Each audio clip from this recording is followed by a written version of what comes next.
Hello students, welcome to online classes.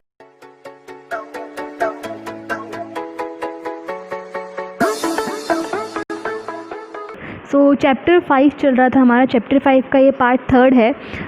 Chapter 5 के अंदर हम पढ़ रहे थे जो है नेचुरल रिसोर्सेज हैं, उनके अंदर कोल एंड पेट्रोलियम है वो पढ़ रहे थे। कोल हमने कर लिया था सेकंड पार्ट के अंदर, और उसका कुछ हिस्सा है पेट्रोलियम का। पेट्रोलियम क्या होता है ये हमने जो है पिछले पार्ट में हमने कर लिया था। इस वाले पार्ट में हम करने वाले रिफाइनिंग ऑफ पेट्रोलियम। सो जो हमको पता है कि पेट्रोलियम है वो जो है एक क्रूड फॉर्म में जो हमको मिलता है, जो निकलता है जो है कच्चे फॉर्म में निकलता है, और उसको फिर रिफ़ाइन किया जाता है। उसमें से कुछ है बाकी के जो प्रोडक्ट्स हैं और भी निकाले जाते हैं पेट्रोलियम के अंदर से। सो क्या क्या है वो रिफ़ाइनिंग के थ्रू ही निकलते हैं। तो रिफ़ाइनिंग क्या होती है ये हम देखते हैं। Petroleum is a dark oil liquid. जो पेट्रोलियम है डार्क ऑयली लिक्विड है, एकदम डार्क कलर का होता है। It has an unpleasant order, और इसकी जो स्मेल होती है वो भी अच्छी सी नहीं होती है, अनप्लीजेंट सी होती है। It is a mixture of various constituents such as petroleum gas, petrol, diesel, lubricant oil, paraffin wax, etc. और इसके बहुत सारे जो है constituents होते हैं, बहुत सारे और उसके अंदर मिले हुए होते चीज़ें, जैसे कि पेट्रोल है, पेट्रोलियम गैस है, डीजल है, lubricant ऑयल, पैराफिन वैक्स, ये सब जो हैं पेट्रोलियम में मिले हुए होते हैं। इन सब से मिलकर ये पेट्रोलियम बनता है। The process of separating the various constituents fractions of petroleum is known as refining। और इन्हीं का जो है constituents को निकालने के लिए, उनको अलग करने की जो प्रोसेस है उसी को हम क्या बोलते हैं, रिफाइनिंग बोलते हैं। It is carried out in a petroleum refinery, और पेट्रोलियम रिफाइनरी के अंदर जो है ये प्रोसेस होती है। हमारे पास यहाँ पिक्चर है पेट्रोलियम रिफाइनरी की। बहुत सारी जो कंस्टिट्यूंट्स हैं पेट्रोलियम के और उनके यूजेस हैं वो हमको एक टेबल में दिए हैं, जो टेबल 5.1 है। उसके अंदर जो है अलग अलग जो पेट्रोलियम प्रोडक्ट्स हैं, कंस्टिट्यूंट्स हैं, उनके यूजेस बता रखे हैं हमको। Many useful substance are obtain from petroleum and natural gas. बहुत सारे यूज़फुल सब्सटेंस हैं, पेट्रोलियम और नेचुरल गैस है, वो उससे लिए जाते हैं, निकाले जाते हैं, ऑब्टेन किए जाते हैं। These are termed as petrochemicals, और इनको हम क्या बोलते हैं, पेट्रोकेमिकल्स बोलते हैं। कुछ स्पेसिफिक केमिकल्स है जो पेट्रोलियम और नेचुरल गैस से हमको मिलते हैं। These are use in manufacture of detergent, fibre, polyester, nylon, acrylic etcetera, polythene and other man made plastics. और ये जो पेट्रोकेमिकल्स हैं बहुत सारी चीज़ें जैसे कि डिटर्जेंट बनाने के काम में आते हैं, और बहुत सारे फाइबर्स हैं जो आर्टिफिशियल फाइबर्स हैं वो बनाने के काम में आते हैं, जैसे कि पॉलिस्टर हो गया, नायलॉन, एक्रिलिक फाइबर, ये सब जो हैं किससे बनते हैं, पेट्रोकेमिकल से बनते हैं। उसके अलावा पॉलीथीन भी पेट्रोकेमिकल से बनेगी, और बाकी कुछ प्लास्टिक होते हैं वो भी पेट्रोकेमिकल से बनते हैं। Hydrogen gas obtain from natural gas. Natural gas से हाइड्रोजन गैस निकलती है, मिलती है। It is use in the production of fertilizers. Fertilizers जो है यूरिया जो बनती है उसको बनाने के लिए हाइड्रोजन गैस यूज़ आती है। Due to this great commercial importance petroleum is also called black gold. और इसी की जो कमर्शियल इंपॉर्टेंस है, कमर्शियली फॉर्म में बहुत सारी चीज़ें बनती हैं, इसीलिए पेट्रोलियम को ब्लैक गोल्ड है, काला सोना भी कहा जाता है। हमारे पास टेबल है 5.1, वो देख लेते हैं एक बार। इसके अंदर बहुत सारे जो है कंस्टिट्यूंट्स के पेट्रोलियम के कंस्टिट्यूंट उनके यूज़ बताए गए हैं। पेट्रोलियम गैस लिक्विड फॉर्म में जो पेट्रोलियम गैस होता है उसको एलपीजी बोलते हैं, लिक्विडिफाई पेट्रोलियम गैस। एलपीजी का फुल फॉर्म होता है लिक्विडिफाई पेट्रोलियम गैस। सो ये है फ्यूल के तौर पे काम आती है हमारे घरों में और इंडस्ट्रीज़ के अंदर। सेकेंड है कंस्टिट्यूंट पेट्रोल। पेट्रोल किस में काम आता है, मोटर फ्यूल के अंदर काम आता है, गाड़ियों में फ्यूल के फॉर्म में काम आता है, एविटेशन फ्यूल के फॉर्म में आता है, और solvent for dry cleaning. Dry cleaning में जो सॉल्वेंट यूज़ आता है वो पेट्रोल होता है। उसके अलावा है केरोसिन। केरोसिन है स्टोव्स में फ्यूल के अंदर काम आता है। केरोसिन का जो स्टोव होता है उसके अंदर हम डालते हैं। लैम्प्स हैं, चिमनियाँ जो हैं हम जलाते हैं, छोटी जो लैम्प्स होती हैं वो जलाते हैं। उसके अलावा जेट एयरक्राफ्ट है, उसके अंदर भी फ्यूल के फॉर्म में काम आता है। जो एरोप्लेन वगैरह उनके अंदर फ्यूल क्या होता है, केरोसिन होता है। Diesel fuel for heavy motor vehicles, electric और एंड इलेक्ट्रिक जनरेटर्स। जो बड़े व्हीकल्स होते हैं जैसे कि ट्रक वगैरह, उनके अंदर डीजल जो है वो फ्यूल का काम करता है। और उसके अलावा जो जनरेटर्स हैं उनके अंदर भी ये डीजल काम में लिया जाता है। लुब्रिकेंट ऑयल्स, लुब्रिकेशन में काम है। लुब्रिकेंट ऑयल मतलब दो चीज़ों के बीच में फ्रिक्शन को रोकने के लिए जो ऑयल डाला जाता है, जैसे कि आप किसी मशीन में ऑयल डालते हो, उनकी जो दो पार्ट्स है वो आपस में घिसे नहीं, इसलिए लुब्रिकेंट ऑयल डाला जाता है। तो लुब्रिकेशन में लुब्रिकेंट ऑयल काम में आता है। Paraffin wax, ointments, candle, Vaseline etcetera. Paraffin wax जो निकलता है वो कई तरह जो ऑइंटमेंट्स आते हैं, दवाइयाँ जो आती हैं उनके जो है उसमें काम आता है। कैंडल बनाने का काम में आता है और वैसलिन वगैरह भी बनने में ये काम आता है। बिटुमिन, जो बिटुमिन है वो है पेंट वगैरह में और रोड की जो एक लेयर बिछाई जाती है। लास्ट हमारे 9 पॉइंट में आया था जिसके अंदर कोल टार के जगह आजकल बिटुमिन यूज़ किया जाता है, तो ये जो है रोड बनाने में और पेंट्स में काम आता है। सो ये हैं जो वेरियस कंस्टिट्यूएंट्स हैं उनके uses. Now next topic is natural gas. Natural gas is a very important fossil fuel because it is easy to transport through pipes. और नेचुरल गैस है बहुत इंपॉर्टेंट फॉसिल फ्यूल है क्योंकि जो है पाइप्स के थ्रू इसको बहुत इजीली ट्रांसपोर्ट किया जा सकता है, एक जगह से दूसरी जगह पाइप के थ्रू पहुंचाया जा सकता है। Natural gas is stored under high pressure as compressed natural gas, और बहुत हाई प्रेशर पे इसको प्रेशर देके कंप्रेस कर दिया जाता है, सिकोड़ दिया जाता है। कंप्रेस करना मतलब सिकोड़ना। सो इसको बोलते हैं कंप्रेस्ड नेचुरल गैस, CNG, संपीड़ित प्राकृतिक गैस अगर इसको हिंदी में बोलें। सो CNG की फुल फॉर्म यहाँ पे आ गई, इंपॉर्टेंट है। CNG मतलब कंप्रेस नेचुरल गैस, CNG की full form.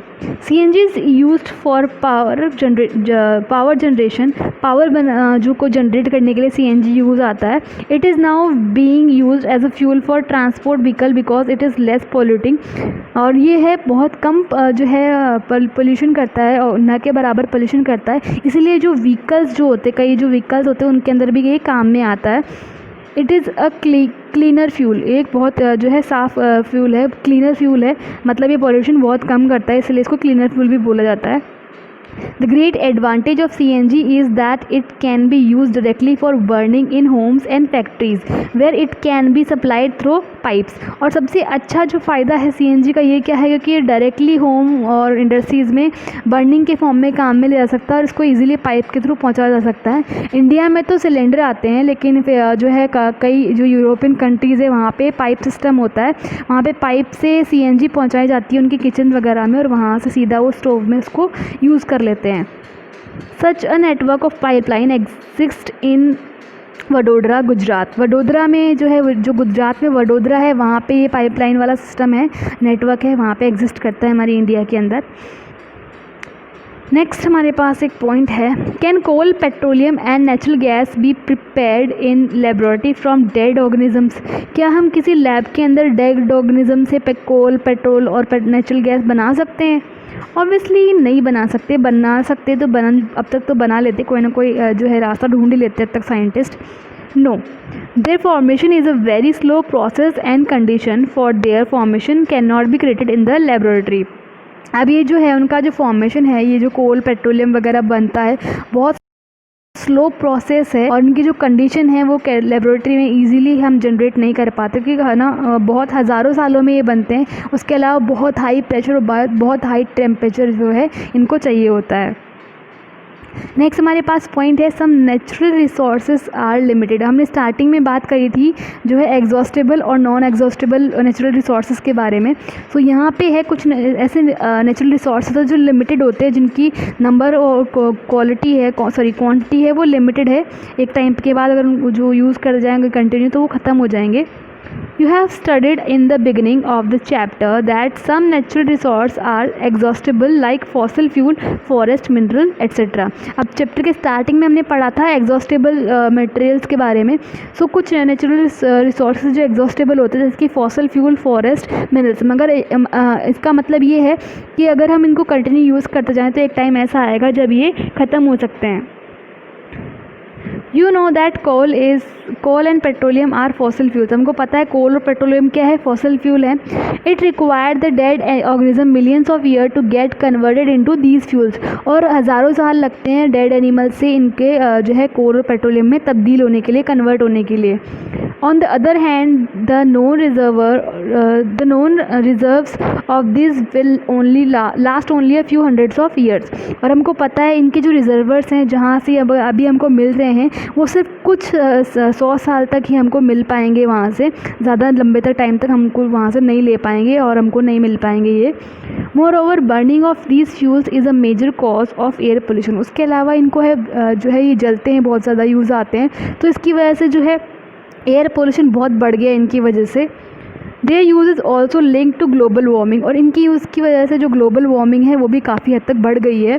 It is therefore necessary that we use this fuels only when absolutely necessary. इसलिए बहुत ज़रूरी है इन फ्यूल का यूज़ हम तभी करें जब बहुत ज़्यादा ज़रूरी हो, बिना किसी रीज़न के या बिन फालतू के अंदर इनको वेस्ट ना करें। वो बहुत ज़्यादा इंपॉर्टेंट है ताकि ये भी बच सकें और हमारा एनवायरनमेंट भी बच सके।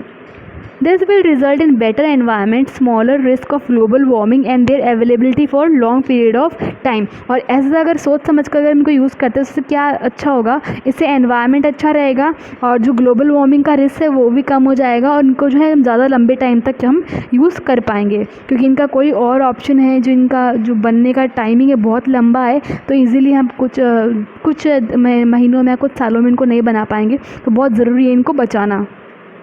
In India, the Petroleum Conservation Research Association (PCRA) advise people how to save petrol diesel while driving।